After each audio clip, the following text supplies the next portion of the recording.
wa Ta'ala amefanya taksim ya mirathi. Na vile vile katika mirathi Mwenyezi Mungu Subhanahu wa Ta'ala ameweka wasia, akasema ya ayyuhalladhina amanu kutiba alaykum idha hadara ahadakumul maut, enyi mlioamini imefaradhishwa, ni fardhi kama sala, mmoja wenu anapoelekea kufa au amefariki, intaraka khairal wasiya, aliwacha wasia.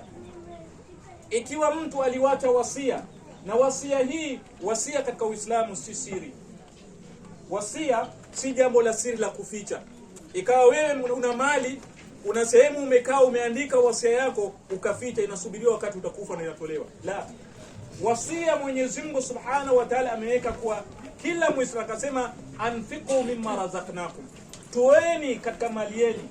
Kila Muislamu ana haki ya kutoa katika wasia.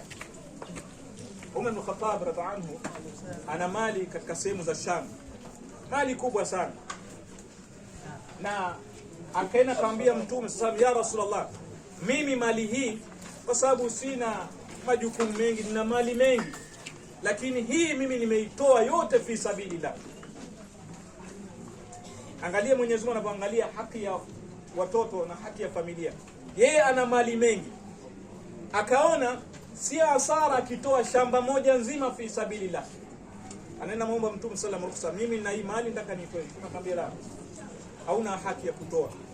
Wewe Muislamu haufai kutoa mali yako ni wakfu wa msikiti, au umeitoa mali ni sadaka kwa umma, na kisha unaacha familia yako inaishi katika umaskini. Uislamu imeharamisha jambo kama hili, hairuhusiwi.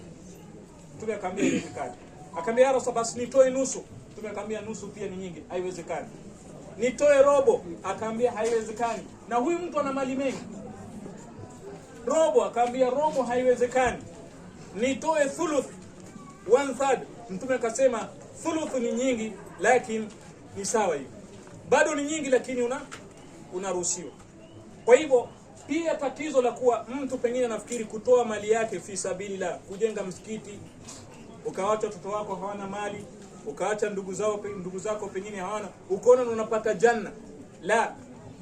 Na lazima wao wana haki juu ile mali ambayo kwamba aliyefariki anayo. Kama ni baba amefariki, kuna haki ambayo kwamba ndugu zake na watoto wake watarithi. Kama ni mama vile vile upande wa mama watarithi. Hivyo hivyo katika nidhamu ya Uislamu. Na si makosa Waislamu kuandika mirathi, yani si makosa Waislamu kuandika wasia. Na katika wasia Muislamu haruhusiwi katika wasia uandike mtoto wako au uandike mtu ambaye kwamba ni katika wale ambao kwamba wanarithi.